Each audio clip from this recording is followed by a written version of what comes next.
Bapak Surga, terima kasih untuk kesempatan yang indah ini yang Kau berikan kepada kami untuk bersama-sama merenungkan kebenaran firman-Mu. Ya Tuhan, berikan hikmat kepada kami agar kami dapat memahami setiap apa yang kami baca dan kami dengar dan kami serahkan bila Engkau yang berbicara atas kami. Di dalam nama Tuhan Yesus, selia. Amin. Oke, shalom. Siap dengar firman Tuhan? Baik, yang siap lambaikan tangannya. Nah, teman-teman, di sini kita melihat tadi ada dua bacaan dari Perjanjian Lama dan Perjanjian Baru, di mana terdapat dari Kidung Agung pasal yang kedua dan sini juga 1 Petrus pasal 4 ayat 7 sampai yang ke-14. Nah, di sini kita melihat dari kedua bacaan ini menceritakan tentang kasih. Nah, di sini di layar ada tema yang kita bahas, yaitu kasih yang menguatkan hidup rohani dan pelayanan.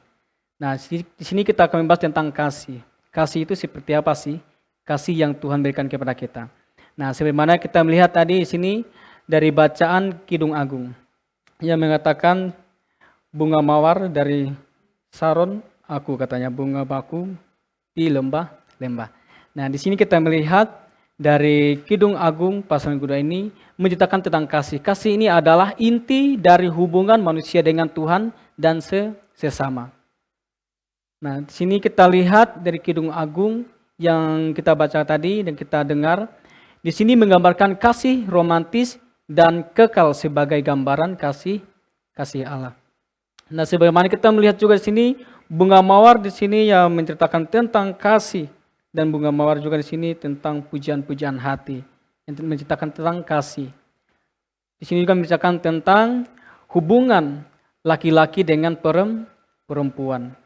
Nah, di sini kita melihat kasih yang sesungguhnya itu. Artinya kasih sesungguhnya kita itu saling mengasihi satu sama lain. Di sini bicara tentang kasih. Di sini banyak kaum anak-anak muda ya. Ada juga kaum yang bilang tua juga enggak juga tua sih. Dia masih muda lah di sini. Kita sama-sama masih muda ya. Nah, di sini bicara tentang kasih, di sini menceritakan tentang hubungan antara laki-laki dan perempuan. Nah, teman-teman di sini pasti sudah punya pasangan ya. Baik itu pasangan suami istri, baik itu pasangan pacar, atau yang cowok dapat cewek, yang cewek dapat cowok. Nah, jadi teman-teman di sini sebagaimana di sini suatu hubungan yang baik. Nah, suatu hubungan yang baik itu hanya ada di dalam Tuhan. Nah, sebagaimana di sini gambarannya tentang kasih. Di sini kita bicara tentang kasih yang Tuhan berikan. Sebenarnya kasih yang Tuhan berikan kepada kita yaitu tadi, Dia selalu menyertai kita dan selalu menguatkan kita di dalam segala hal.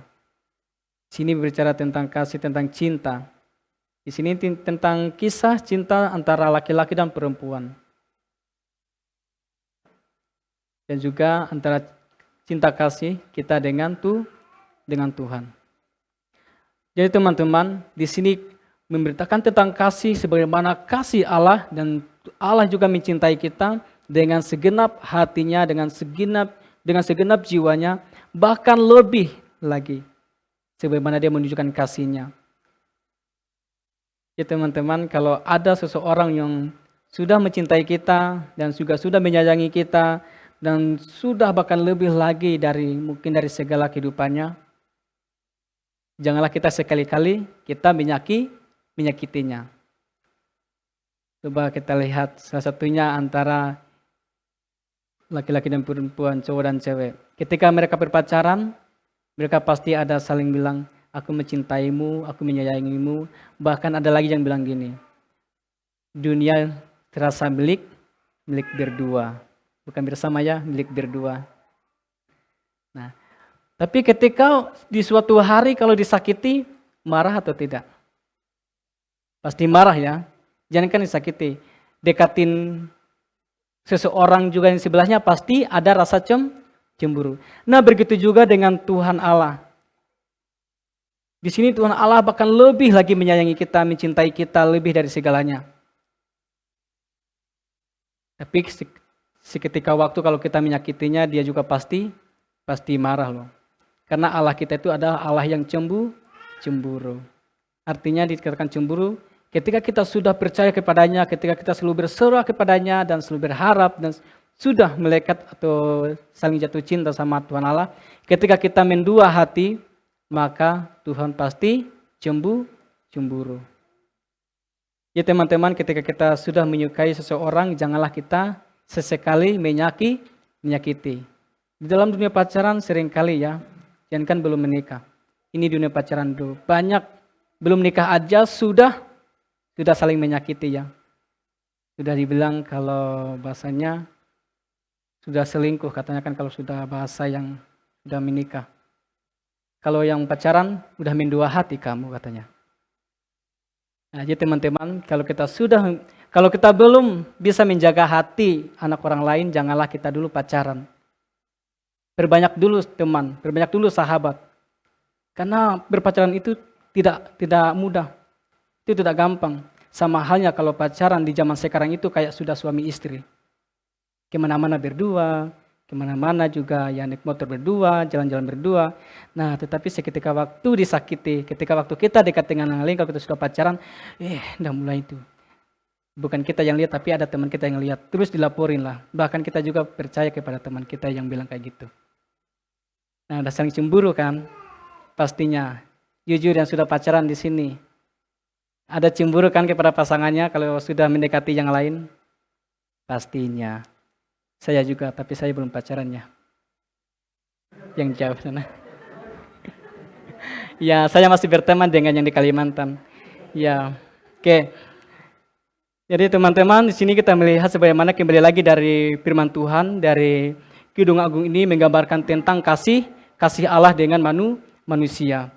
Nah, di sini dalam 1 Petrus pasal 4 juga sini menjelaskan tentang kasih. Di sini diwujudkan dalam hidup yang penuh pengharapan, doa dan pelayanan meskipun menghadapi penderitaan.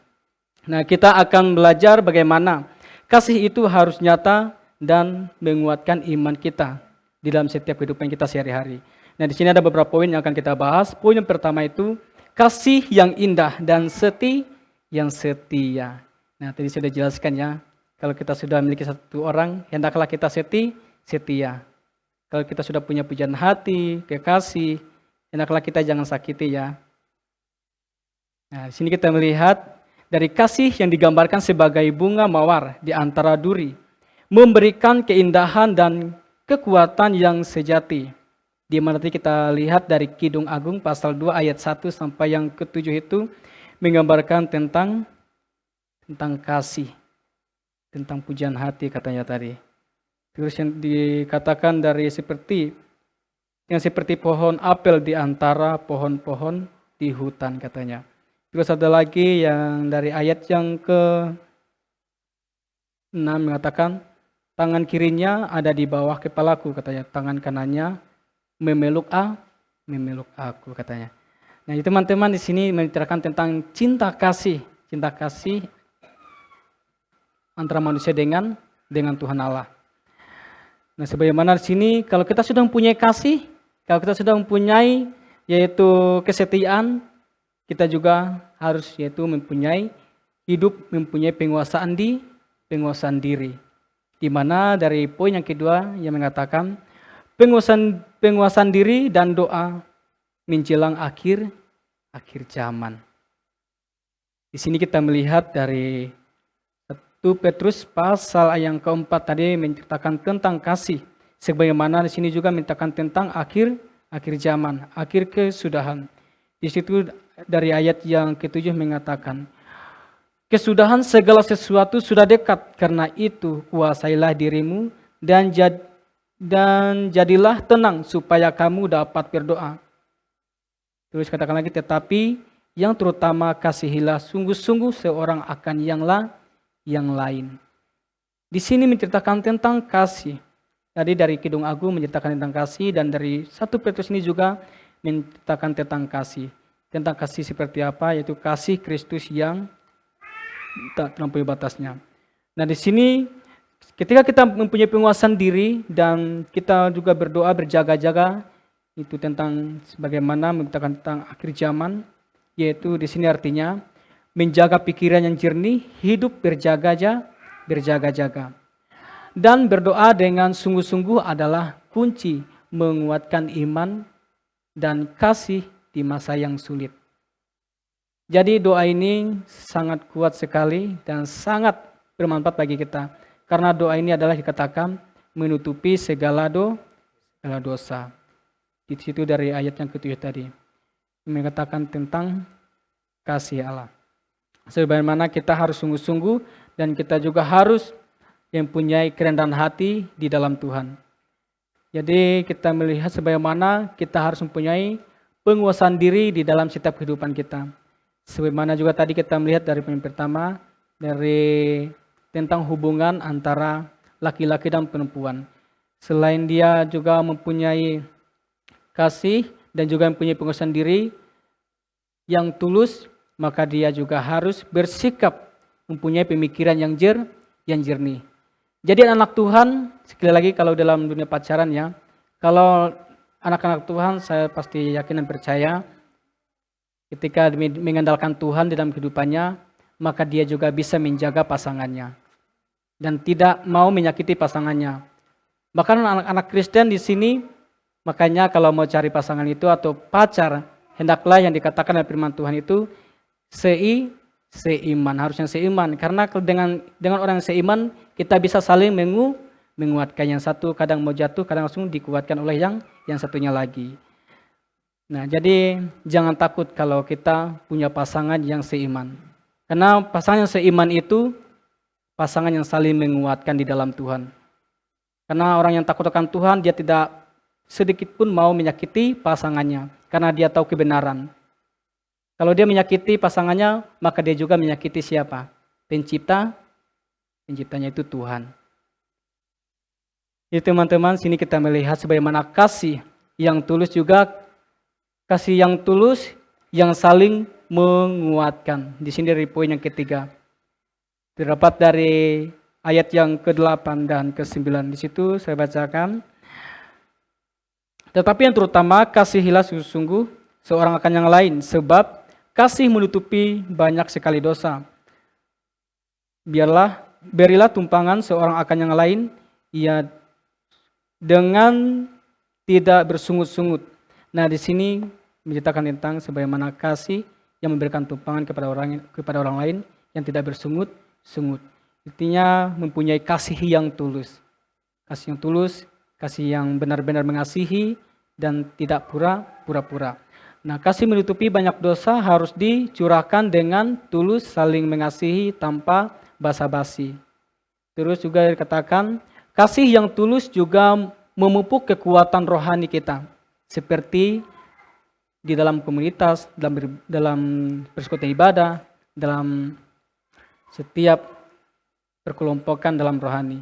Jadi teman-teman, di sini kasih yang dikatakan di sini kasih yang menutupi banyak dosa dan juga memupuk iman rohani kita. Jika kita mempunyai kasih, maka kita juga pasti mempunyai kasih. Siapa kasih itu? Kasih Tuhan. Tapi banyak juga orang yang tidak percaya Tuhan, dia juga mempunyai kasih loh. Bahkan gak jauh beda seperti kita yang punya Tuhan. Tapi itu berbeda ya. Ketika kita tidak mempunyai kasih Tuhan, ketika kita mempunyai kasih kita sendiri, itu bisa menjatuhkan diri kita dan bisa juga membuat kita terjerumus dalam hal dosa. Tapi kalau kita mempunyai kasih yang dari Tuhan, itulah kasih yang benar-benar, kasih yang bisa dikatakan kasih yang agape. Tapi untuk manusia, untuk kita tidak ada yang kasih agape. Hanya Tuhanlah yang punya kasih agape. Artinya kasih yang tak terbatas. Tapi kalau kita mempunyai Tuhan, maka kita juga pasti mempunyai kasih yang agape itu. Artinya kasih yang tidak pura-pura. Teman-teman, di sini selain kita mempunyai kasih yang tulus dan kita juga saling melayani dengan satu yang lain, melayani dengan karunia untuk memuliakan siapa? Memuliakan Tuhan. Di situ terdapat dari ayat yang 10 dan ke-11 yang mengatakan, layanilah seorang akan yang lain sesuai dengan karunia. Nah, di sini katakan layanilah seorang akan yang lain sesuai dengan karunia. Kita di sini banyak mempunyai karunia masing-masing. Di sini kita sudah mempunyai karunia. Tapi kata Tuhan, lakukanlah dan layanilah sesuai dengan karunia kita masing-masing. Dan layanilah dan lakukanlah itu seolah-olah kita mengerjakan pekerjaan Tuhan. Sebagaimana di sini kita saling melayani dan saling menyapa dan saling mendukung dan saling menguatkan. Nah, selain itu juga kita harus mempunyai sikap yang tulus ketika kita melayani. Nah, setiap orang memiliki karunia baik memberi maupun melayani. Semua harus dilakukan dengan setia dan agar Allah dipermuliakan. Nah, pelayanan adalah perwujudan kasih yang konkret di tengah tantangan kehidupan kita. Jadi kita percaya di setiap pelayan kita, dan setiap karunia yang Tuhan berikan kepada kita dan karunia yang kita miliki, lakukanlah dan kerjakanlah itu seolah-olah kita memuliakan nama Tuhan. Nah, terus kita melihat dari poin yang terakhir, sebagaimana sikap menghadapi penderitaan dan sukacita rohani. Di situ dari kita lihat langsung baca dari ayat yang ke-14. Yang dikatakan, berbahagialah kamu jika kamu dinista karena nama Kristus, sebab roh kemuliaan yaitu roh Allah ada padamu. Di sini sudah jelas mengatakan sebagaimana kita mempunyai roh Allah ketika kita berseru berharap kepada Tuhan dan mengandalkan Tuhan di dalam setiap segi kehidupan kita. Kita melihat juga di sini dari penderitaan di jalan iman bukanlah sebuah kegagalan dalam kehidupan kita, tetapi di sini kesempatan kita untuk menerima Roh Kudus. Dan kasih dan doa juga menopang kita dalam penderitaan kita dan menjadikan iman kita kuat untuk hidup di dalam Tuhan dan memuliakan nama Tuhan. Nah, sebagai dari kesimpulan dari firman Tuhan pagi hari ini, sini saya bacakan saja.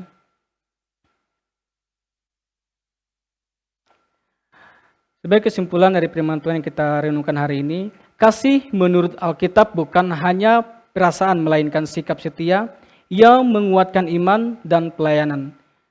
Mengasihi seperti dalam Kidung Agung dan menghidupi nasihat seperti yang dikatakan dari 1 Petrus 4. Di sini mempersiapkan kita untuk menjadi jemaat yang kuat dan berdampak bagi saudara-saudara kita dan bagi banyak orang lain. Dan diajak kita untuk terus berjaga-jaga dalam doa kita, mengasihi dengan tulus dan melayani dengan setia supaya hidup kita memuliakan Tuhan. Nah, dari Kidung Agung tadi kita melihat sebagaimana memberikan gambaran kasih yang indah dan setia dan kasih yang menguatkan seperti bunga mawar di antara duri-duri. Nah, kita percaya di sini sebagaimana gambaran dari bunga mawar ini di tengah duri-duri, di tengah himpitan, di tengah permasalahan, tetapi dia selalu tetap memancarkan kebaikan dan memancarkan keindahannya untuk memuliakan nama Tuhan. Sebagaimana juga kita melihat dari 1 Petrus 4 ini, di sini juga mengingatkan kita bahwa kesudahan sudah dekat.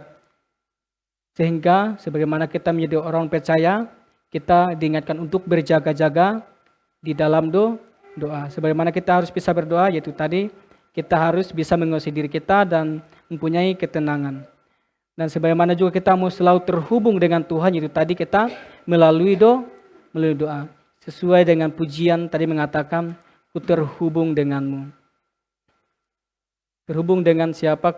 Terhubung dengan Tuhan. Kalau kita mau terhubung yaitu tadi, kita harus mempunyai kasih, merendahkan diri, dan juga harus tenang menghadapi segala persoalan. Jadi sebagaimana firman Tuhan di sini mengingatkan kita sebagai anak Tuhan, tetaplah taat dan tetaplah berseru dan tetaplah mengandalkan Tuhan di dalam segi kehidupan kita. Amin. Mari kita berdoa. Sungguh kami bersyukur kepada Bapa buat kasih dan penyertaan yang Kau berikan kepada kami sepanjang hari Bapa. Dan terima kasih Tuhan, bila sebagian dari firman yang kami baca, yang kami renungkan hari ini dapat menguatkan iman percaya kami lebih sungguh lagi. Dan kami percaya Tuhan, kasih-Mu sempurna dalam setiap kehidupan kami. Dan ajar terus kami Tuhan melalui kebenaran firman-Mu, agar kami punya kasih yang seperti yang Engkau miliki ya Bapa. Terima kasih Bapa, terima kasih Roh Kudus. Hanya ini doa yang kami sampaikan. Haleluya. Amin.